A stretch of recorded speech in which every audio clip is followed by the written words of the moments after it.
Before we dive in, if you enjoy stories like this, subscribing really helps the channel grow, and I appreciate every single one of you.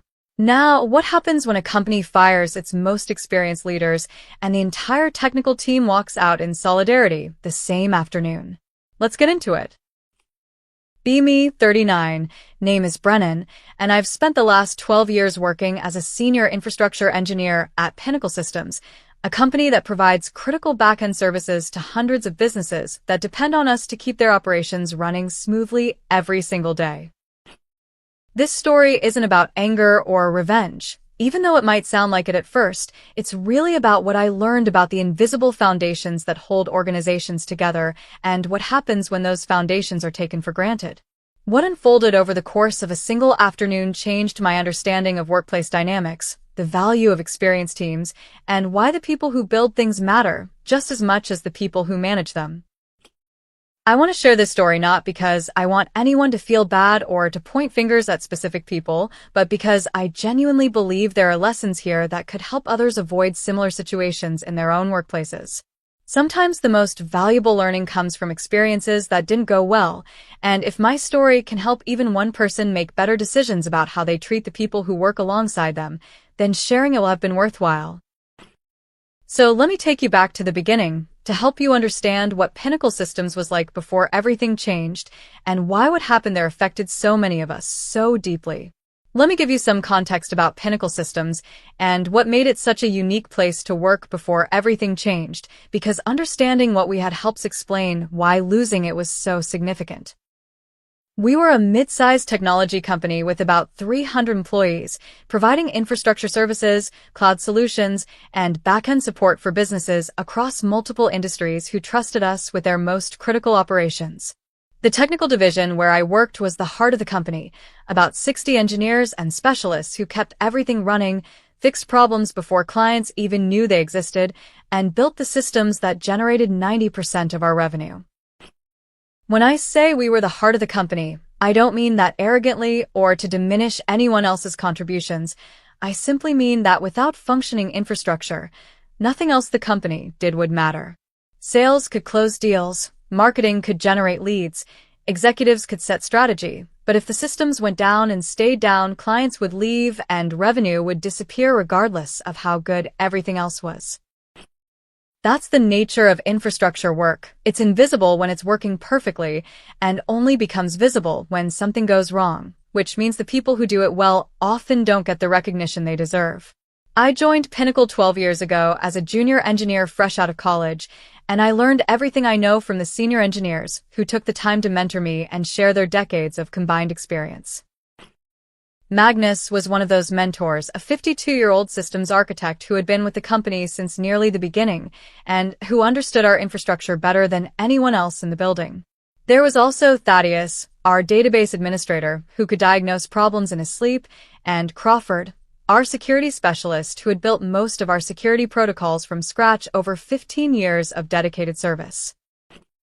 I still remember my first week at Pinnacle, feeling completely overwhelmed by the complexity of the systems I was expected to help maintain, and wondering if I had made a mistake accepting this job.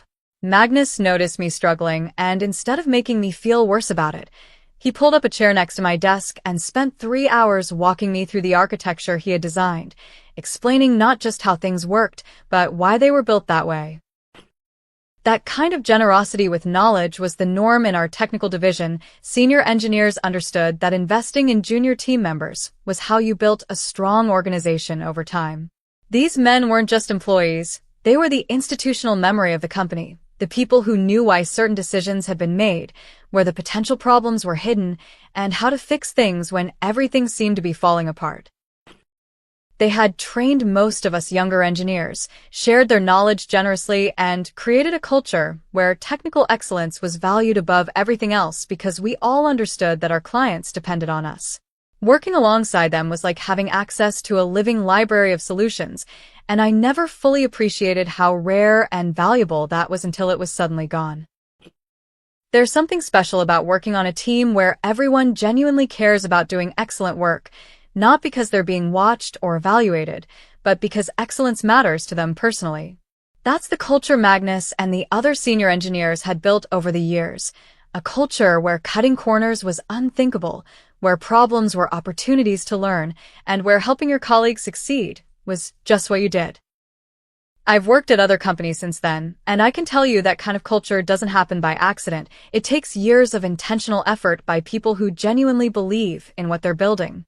About 2 years ago, the company went through some leadership changes that brought in new perspectives on how the organization should be run, including a new HR director named Miriam, who had strong ideas about transforming the workplace culture. Miriam was 46 years old and came from a background in organizational change management, and she genuinely believed that the company needed significant changes to become more aligned with modern values around diversity and inclusion. I want to be clear that there's nothing wrong with wanting a more inclusive workplace, and I think most of us supported that goal in principle, but the way things unfolded raised questions about whether the approach was serving the company's best interests. The first few months after Miriam arrived were mostly positive, with new initiatives around training, communication, and workplace culture that seemed reasonable and even beneficial in many cases. She organized workshops on effective collaboration, implemented new feedback systems, and created channels for employees to raise concerns about their work environment, all of which seemed like steps in the right direction. Most of us in the technical division were supportive of these efforts because we understood that a better workplace culture benefits everyone, and we wanted Pinnacle to be a place where talented people from all backgrounds could thrive. Over the following months, there was increasing tension between the technical division and the new HR initiatives, not because anyone opposed inclusion, but because the metrics being used to evaluate performance seemed to be shifting away from technical competence toward other criteria.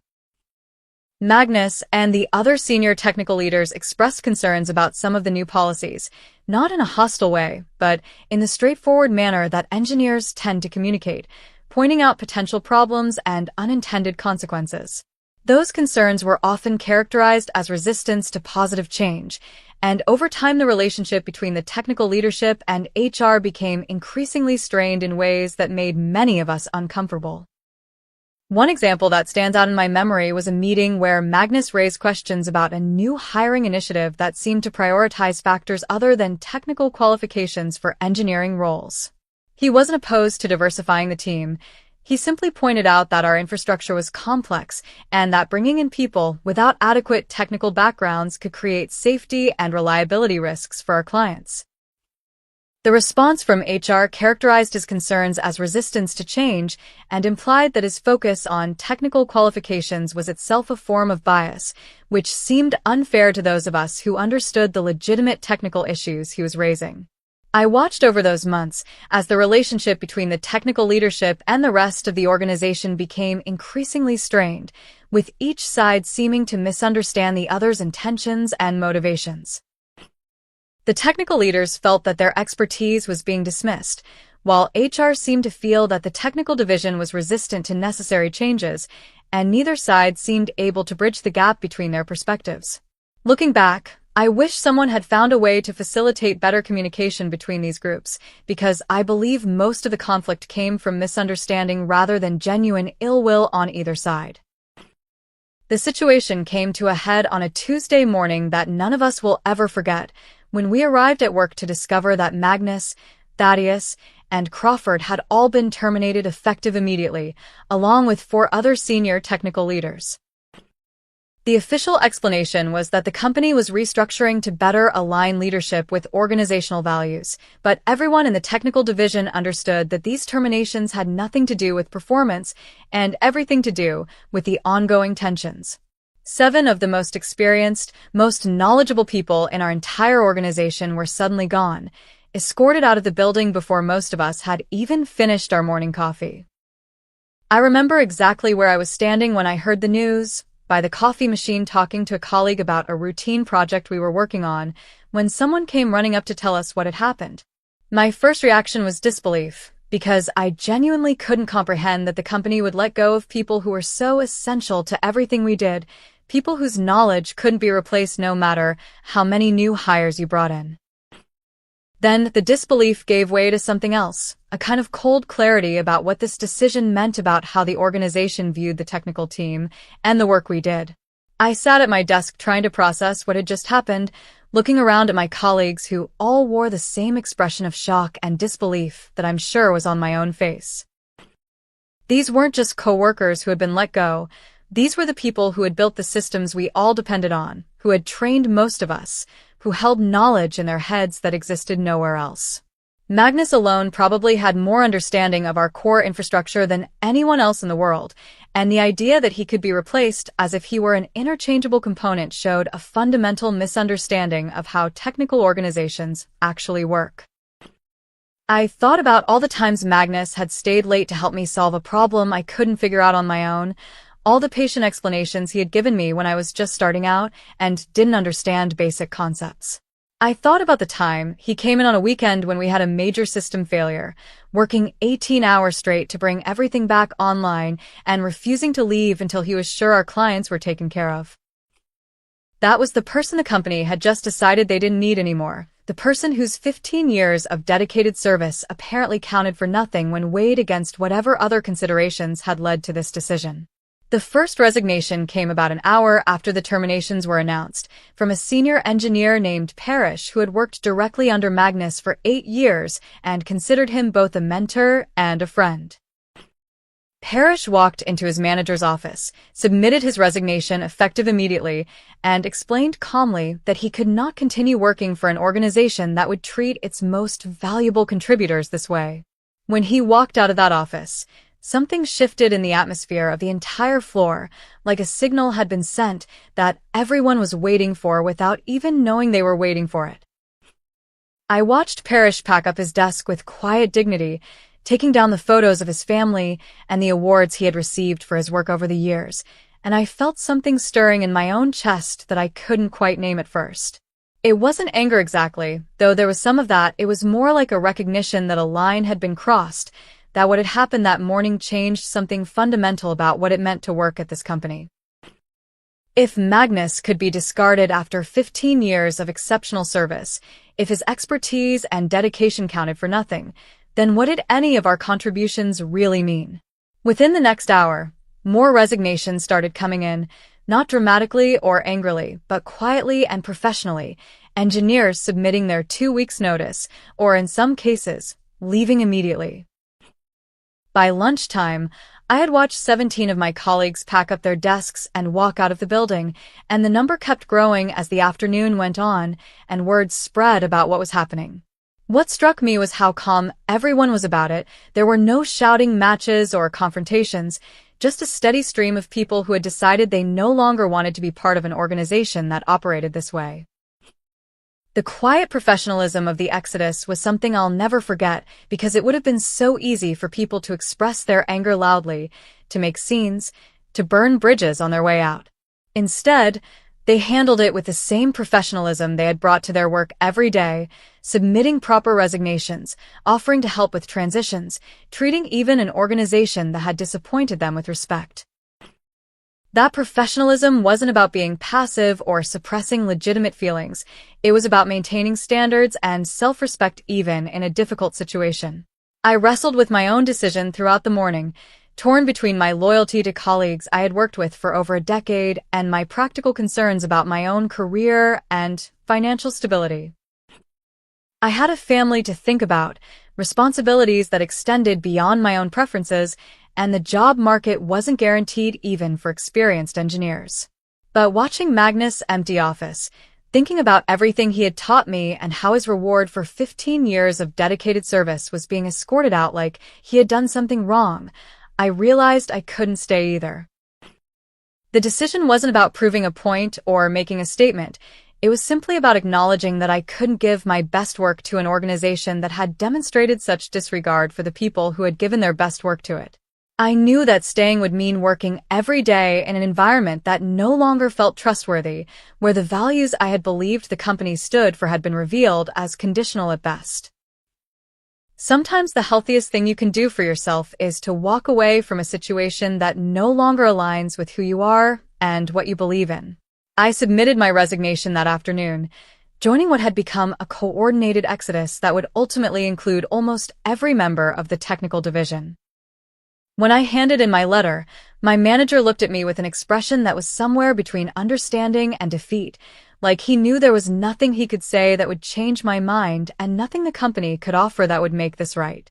He thanked me for my years of service and wished me well, and I thanked him for being a good manager, even though he hadn't been able to prevent what had happened. By 5 o'clock that evening, 47 out of 60 technical staff had resigned, with most of the remaining 13 being new hires who hadn't been around long enough to understand what had been lost. The solidarity wasn't planned in advance. There was no secret meeting or conspiracy.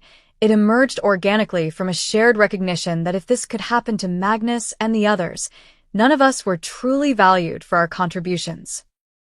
What management had failed to understand was that technical teams aren't just collections of interchangeable individuals, they're communities built on trust, shared knowledge, and mutual respect that takes years to develop.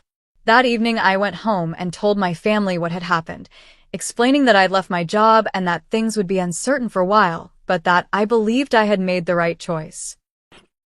My spouse was supportive in a way that I'll always be grateful for, understanding that sometimes doing the right thing means accepting short-term difficulties for the sake of longer-term integrity.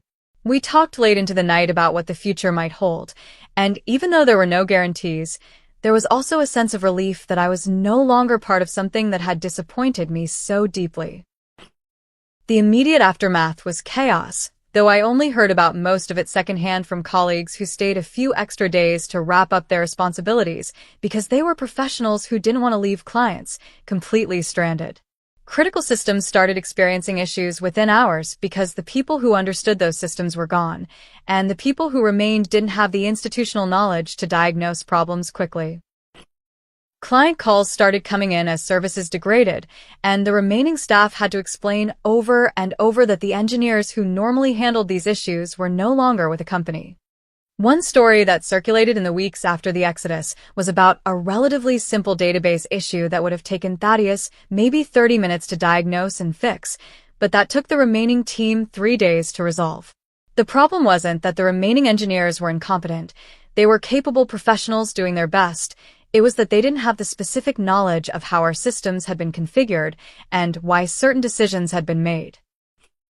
That knowledge existed only in the heads of people who were no longer there, and no amount of documentation could fully capture the intuition and experience that comes from building and maintaining systems for over a decade.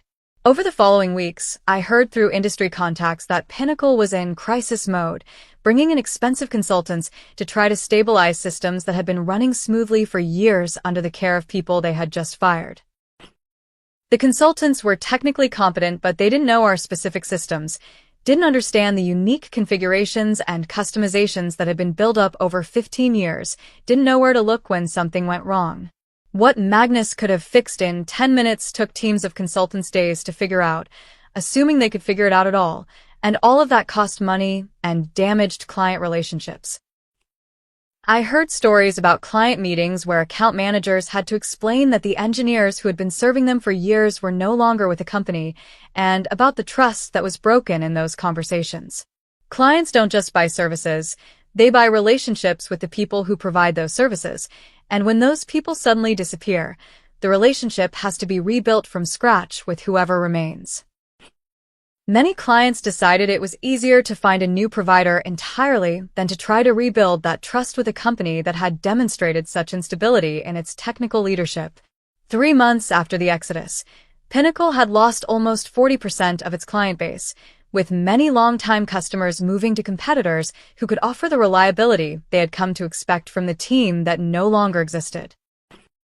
The company that had been valued at over $200 million was now struggling to survive, not because of market conditions or competitive pressure, but because of decisions made in a single day that destroyed decades of accumulated expertise. Miriam was eventually let go as well, though by then the damage was done, and no amount of leadership changes could bring back the institutional knowledge that had walked out the door. I don't take any pleasure in Pinnacle struggles, and I genuinely feel sorry for the employees who remained and had to deal with the consequences of decisions they hadn't made and probably hadn't supported.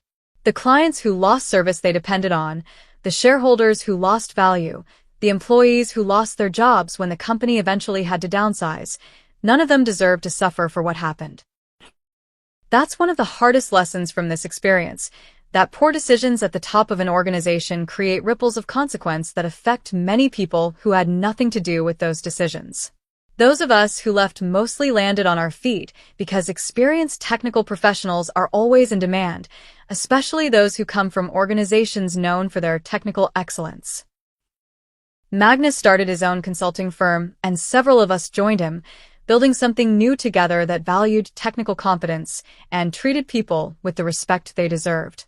The irony is that the team that Pinnacle considered problematic enough to dismantle is now thriving as a competitor, serving many of the same clients who left Pinnacle in search of the reliability and expertise they used to provide. Working at the new firm has been one of the most rewarding experiences of my career, not because everything is perfect, but because the culture reflects the values that I believe should guide any professional organization. We evaluate people based on what they contribute. We respect experience and expertise, and we understand that building something excellent requires talented people working together towards shared goals. It's the same culture that existed in Pinnacle's technical division before everything changed, the culture that Magnus and the others had built over many years, now transplanted to a new organization where it can continue to thrive. Looking back on this experience now with some distance and perspective, I've tried to understand what lessons it holds beyond the obvious cautionary tale about respecting your technical talent. The deeper lesson for me is about the invisible infrastructure that holds organizations together, not just the technical systems but the human knowledge, relationships, and trust that make those systems work. You can't see institutional memory on a spreadsheet. You can't measure the value of someone who knows why a particular configuration decision was made 10 years ago, but when those things are gone, you suddenly realize how essential they were. I also learned something important about solidarity and what it means to work alongside people who share your values and have your back when things get difficult. The 47 people who resigned that day weren't coordinating some kind of protest. They were simply responding individually to a situation that violated their sense of what a workplace should be. That so many of us reached the same conclusion independently says something about the culture that existed in that technical division, a culture built on mutual respect and shared standards that apparently mattered more to us than we had realized. Another lesson I took away from this experience is about the importance of communication and the dangers of allowing misunderstandings to fester without resolution. I believe that most of the conflict between the technical division and HR came from genuine misunderstanding rather than bad intentions, and that with better communication, much of what happened could have been avoided. When people stop trying to understand each other's perspectives and start assuming the worst about each other's motivations, that's when situations spiral out of control in ways that hurt everyone involved. For anyone watching this who finds themselves in a leadership position, I hope this story illustrates why treating experienced employees as expendable is such a dangerous approach to organizational management. The people who build your core systems, who carry your institutional knowledge, who train your new hires, and solve your hardest problems, those people are not interchangeable parts that can be swapped out without consequence. They are the living foundation of your organization, and undermining that foundation in pursuit of other goals, no matter how well-intentioned those goals might be, risks bringing down everything you've built. For anyone watching who is an employee facing a situation where your contributions are being devalued or your colleagues are being treated unfairly, I hope this story shows that you have more options than you might think. Sometimes the most powerful thing you can do is simply refuse to participate in a system that doesn't respect you, and when enough people make that choice, it sends a message that's impossible to ignore. Your skills and experience have value, and there are organizations out there that will appreciate what you bring rather than treating you as an obstacle to be removed. I also want to acknowledge that not everyone has the luxury of walking away from a job, even one that treats them poorly, and that financial constraints and family responsibilities are real factors that have to be considered. If you're in a situation where leaving isn't an option right now, that doesn't mean you're doing anything wrong. It means you're being practical about the realities of your life. Sometimes the wisest course of action is to endure a difficult situation while quietly preparing for the day when you'll be able to make a change, building skills and connections that will open new doors when the time is right. The technical team I work with now, the one we built after leaving Pinnacle, has a culture that I'm genuinely proud of and that reminds me every day what a workplace should feel like. We evaluate people based on their contributions and capabilities. We treat experienced professionals with the respect their knowledge deserves, and we remember that behind every system is a person who understands how it works. That might sound like basic common sense, but apparently it's rare enough to be worth building a company around. My hope in sharing this story isn't to make anyone feel angry or resentful toward the people who made the decisions that led to this outcome, because I genuinely believe most of them thought they were doing the right thing. The lesson isn't about heroes and villains. It's about understanding the consequences of choices and the importance of valuing the people who keep everything running behind the scenes. Every organization has people like Magnus, Thaddeus, and Crawford, quiet professionals whose contribution you might not notice until they're gone, and taking care of those people should be a priority for anyone who wants their organization to thrive. If there's one thing I hope you take away from this story, it's the importance of appreciating the people around you who make things work, whether that's in your workplace, your community, or your personal life. The people who build and maintain the foundations that everyone else depends on often don't get the recognition they deserve, and sometimes a simple acknowledgement of their contribution can mean more than you might realize. Take a moment to thank someone who does important work behind the scenes. Let them know that you see their contribution and that it matters. Thank you for watching this story and for being part of a community that values thoughtful reflection on workplace experiences and the lessons we can learn from them. If this resonated with you or reminded you of something from your own career, I'd love to hear your thoughts in the comments, because these conversations help us all learn from each other's experiences. Take care of yourselves and the people you work with, and I'll see you in the next one.